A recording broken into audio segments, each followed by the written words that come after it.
First Coast's most accurate forecast from the First Coast News Weather Team, certified by Weather Rate, sponsored by AC Designs. Good afternoon, folks. I'm here with meteorologist Ross Muma. Just came in. That is, Ross Muma just came in because he is a busy meteorologist. Plus, notice how he's dressed. He's Casual dressed, Friday. He's dressed for the chill. Why don't you tell us where you're heading, Ross? So coming up here in about an hour, I'm going to be headed over to VyStar Ballpark. We got the Jacksonville College Baseball Classic going on in town here this weekend. So the first game started at 2 o'clock. We've got, I believe, Ohio State, which is a team I don't typically talk about, and NC State. Yes, I'm surprised you didn't say the Ohio State. I will not do that. Okay. I was just going to say the team from up north, but I'll mention the Buckeyes. So they're playing right now. They're all from up north, aren't they? What's that? They're all from up north, aren't they? Well, yes, I'm relatively sorry. speaking I compared to here, digress. but yes, Ohio State much further up north. But they're playing right now, and then at 6 o'clock it's going to be Alabama, the Crimson Tide, and Coastal Carolina. So they swing away at 6. But it's a round-robin tournament happening this weekend, so we're going to go out there kind of not only highlight the tournament, the teams coming to play, but it's a cold night for Notice folks to what sit out Ross there has on for baseball. Is that your Patagonias you got on? It is. Wow. Yes, I'm trying to stay warm out there because wind chills all day have been below 50. We've been in the 40s. It is. It is interesting. It's almost like the bosses heard us that we were talking about how cold that game was going to be, and I guess they asked you to go out there, and you're headed out. Hey, I'm ready to go. Now, I'm going to need to layer up a little bit more. And I don't know if I'm going to be catching any fly balls out there. I need to keep my hands in my pockets, get the hand warmers. But at least you have this. So here's a shot at the park, at the River City by the Sea, and those are blue skies, but that is polar blue. Not a cloud out there. No. Now, if we were to look east, we'd probably see some coastal clouds. See if we can put this into motion here. Yeah, there we go. And a little technical difficulties, but yeah. Now notice right toward the end, thin veil of cirrus clouds coming at us from the west, folks. And that's Ross and I have also been talking about that all week, that it's going to be a nice weekend, but we do have some systems kind of making it for a dirty high, right? We have a high-pressure system off to the north of us that's going to continue to bring in a few clouds. We have a system out to the west of us. But bottom line, maybe this is what most care about, and that is, yes, it's going to be a cold evening out there, whether we're talking about baseball, and we'll talk more about that in detail, but wherever you're going to be. But the winds are going to drop. So at least, except right along the beaches, at least that wind chill factor thing won't be quite as bad. So here's how we're going to go through the night. I notice a lot of the models seem to be supporting this, that we're going to get even more of a northeast to east light flow off the ocean, and that may actually hold the temps from dropping even lower than this. Now, this is not officially for the airport. This would probably be more for Duval itself, south of the airport. A little warmer out to the beaches, colder out to the west. Let's see if I can take us to, here's a broader look at what everybody's looking at. So there's 36 at the airport. So that's above this morning's 32. So officially we can say that Jacksonville did have at least one freeze in February. I think, Ross, you'll agree with me that although we're going to have another strong cold front next Friday, we probably won't get anywhere near freezing. No, I think we'll be, I would say, at least 5 degrees above that. Maybe, a little bit colder. But, yeah, more than likely, this morning was the one and only freeze we will see here in the month of February, because next Friday is the last day. We've only got a week left in the month, Tim. Amazing. So I guess it makes sense that baseball is coming up. So for those of you who are concerned about tomorrow morning, of course, we don't have the morning rush, but maybe you're concerned about your plants, or maybe you do have, of course, there's probably a lot of outdoor soccer and stuff going on tomorrow morning, whatever the events are. So at least we'll have a breeze out around the beaches, folks, but it's not really going to be windy elsewhere. But there will be a brief light freeze for those of you who are southeastern Georgia, and probably more significant because the winds will drop. There will be frost, but I think it's pretty much going to be western Duval westward, and then Nassau County northward. Yeah, would you kind of say like northwest of Highway 301? Yeah, I think for the most part, I think that's 301's a great way to look at it. So, so not as cold, but still kind of chilly out there. I'm just showing the national perspective. Maybe we do have our college classic folks in town. And notice really everybody east of the Rockies now are finally beginning to moderate, but you can tell how cold it's been when we're saying in Dallas it's 32 in the afternoon, and yet temperatures are actually moderating. 72 degrees there in Miami. But don't be fooled, folks, because Miami will probably be cloudier and wetter than us. I'm just going to do real quick here what we do for those of you that might have some travelers. As far as stormiest weather around the nation, really not a whole lot going on as far as precipitation. Although do notice that after all those floods that hit, especially the flash flooding in the smaller creeks and streams in Kentucky and Tennessee. Notice now, Ross, it's all starting to go into the bigger streams. Down towards the Mississippi. Into the Mississippi, right. Yep. But that's what we want to see, at least with no storms or, real active weather, especially as you head into the weekend. You want some dry skies, you want some sunshine out there, and some warmer temperatures as well, especially for a lot of those folks who have been in the deep freeze all week. I got some friends who work in Dallas, and it's looked like an iceberg. It's like everything is just covered in a coat of ice. So I'm sure they're going to enjoy it. I know Shaz Pirani was talking to someone over at the baseball game earlier. They're an Ohio State fan, but they came from Virginia. And, you and I talked about this the other day. Virginia saw some snow, the Norfolk and Hampton Roads area, and they said, wind chill or real field temperatures in the 40s. This is nothing. I just came from several inches of snow in Virginia. I love this. So it will be fun for you to talk to some of those fans because folks, for those of you who don't know, we are literally right across the street from the ballpark. And as much as we've been talking about wind chill, we've seen some fans there in shorts. So, I guess it's all relative. Speaking of relative, I did want to point out there's one stormy area right now, and through the weekend, it's going to be the Pacific Northwest. And whereas we will be feeling the chill, the freezing level, which is where you can have snow and sleet and freezing rain, that's going to really go up high. And the rains are going to be heavy. And so there's actually concerns that there's going to be some pretty massive flooding there over the weekend, talking about eastern Washington, northern Idaho, northern Montana, because of the snow melt. And of course, that Ross, as you know, that typically happens, that if we're cold out east, down east, it's warmer. Then the jet stream is dipping south here and Big Ridge out west. That sure enough is what's going to happen. They're very concerned about a big snow melt there. But I thought we'd bring it a little bit closer to home here, Ross. We've been talking about this through the week, folks, and that is that we're not expecting a big precipitation event, but there's like 2 or 3 ingredients that will keep us from having a perfectly blue sky. Like for the most part, a lot of blue sky. Here, down in St. Augustine, they have clouds. So watch what happens as the surface winds try to bring in the clouds that formed offshore because of the cold air blowing over the warmer waters.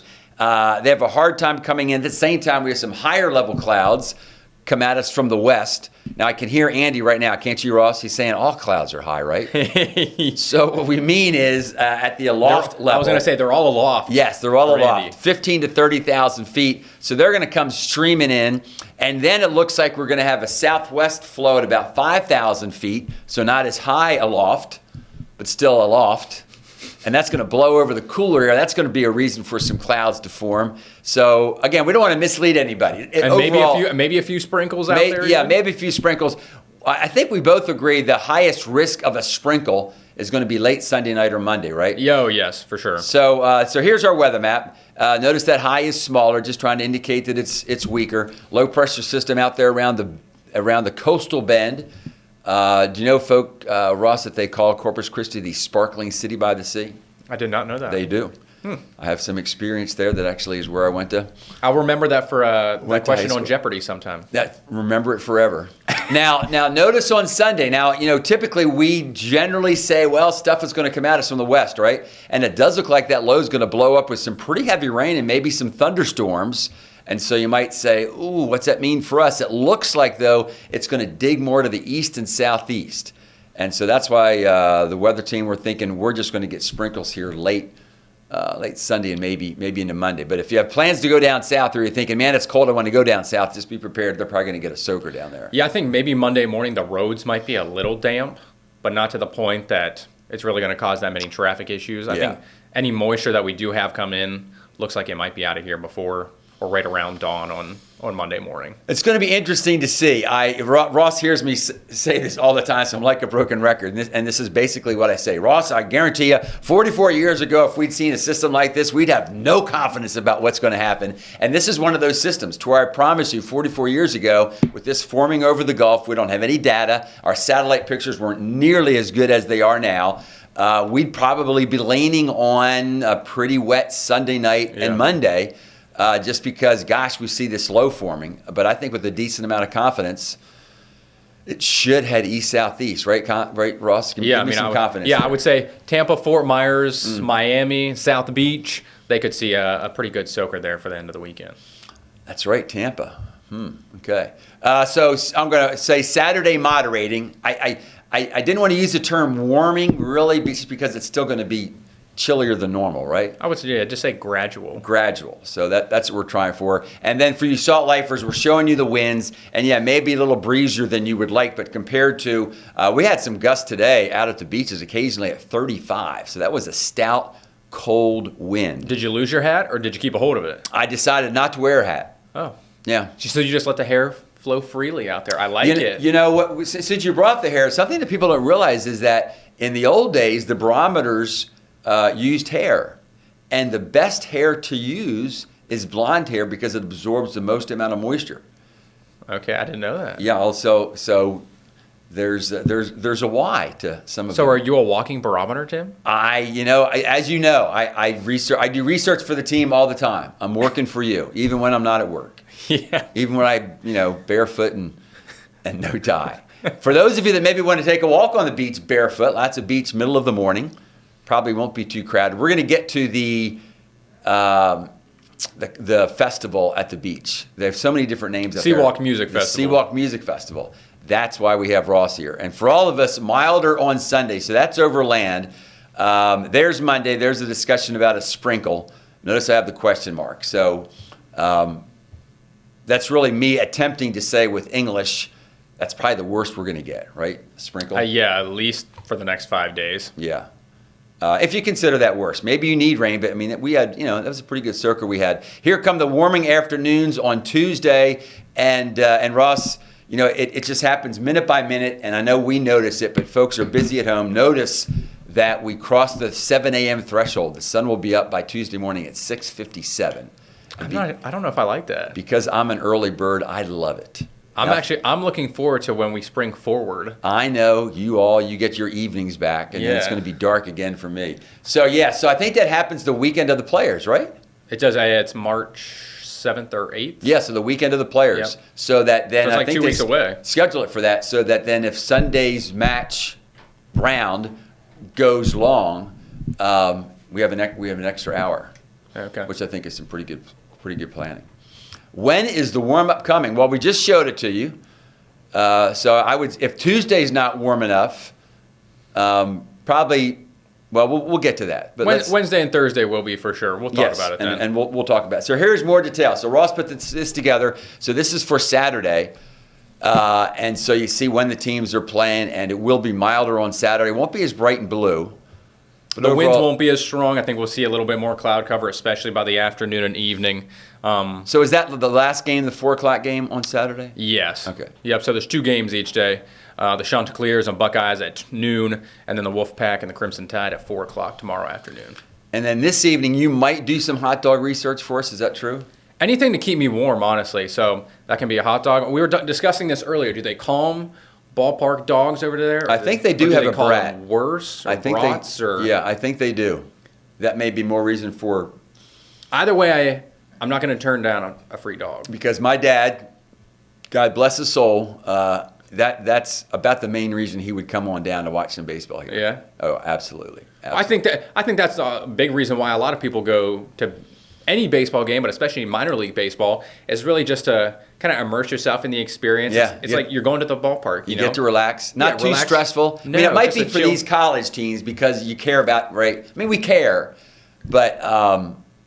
but yeah, maybe you can go there without. I guess the parents of the players are probably very stressed. They're but I think stressed. your average fan is probably just going over to just enjoy the Friday night. Yeah. Or Saturday night, tomorrow Yes. or Sunday afternoon. And maybe the bosses have let some people leave this afternoon, to head out there. This is true. Now, not too far from the ballpark. In fact, I'd say half a mile east at Talleyrand is the World of Nations. And this is one of our bigger events downtown, I feel like, throughout the year. Yeah, this will be a big one. It used to be at Metro Park, so it's a little tighter there, but it's still a great event.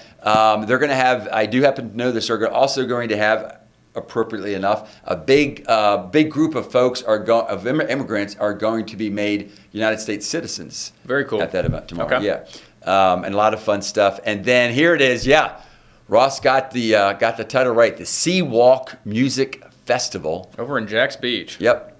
Big Ferris wheel out there. I've already seen it.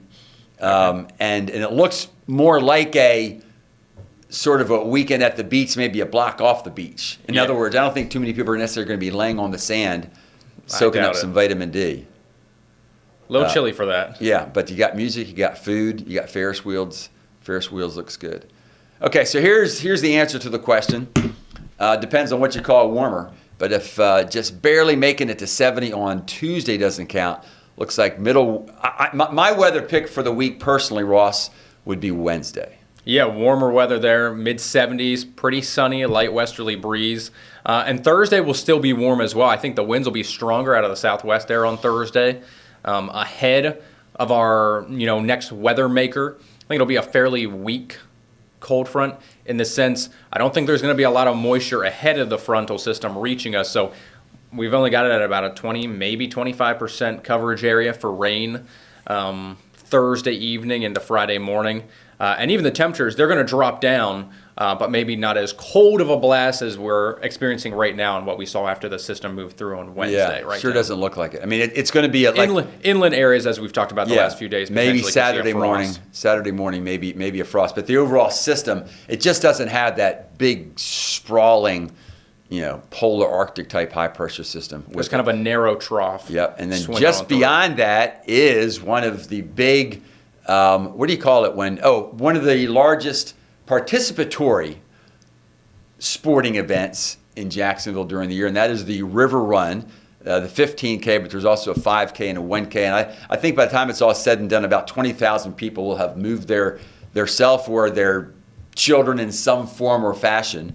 And especially excited this year because Ross and Anthony are going to be out there. We are. If we cross the finish line, who knows? Oh, you'll finish. I am. You guys. He might have to carry me on his back. He's over a strong the green man. Monster over there. You each have your gifts, and I suspect you work together in tandem, and I think it's going to happen. Now, because I don't want to run out of time, I did want to take us beyond the 7-day if we could. Okay. So.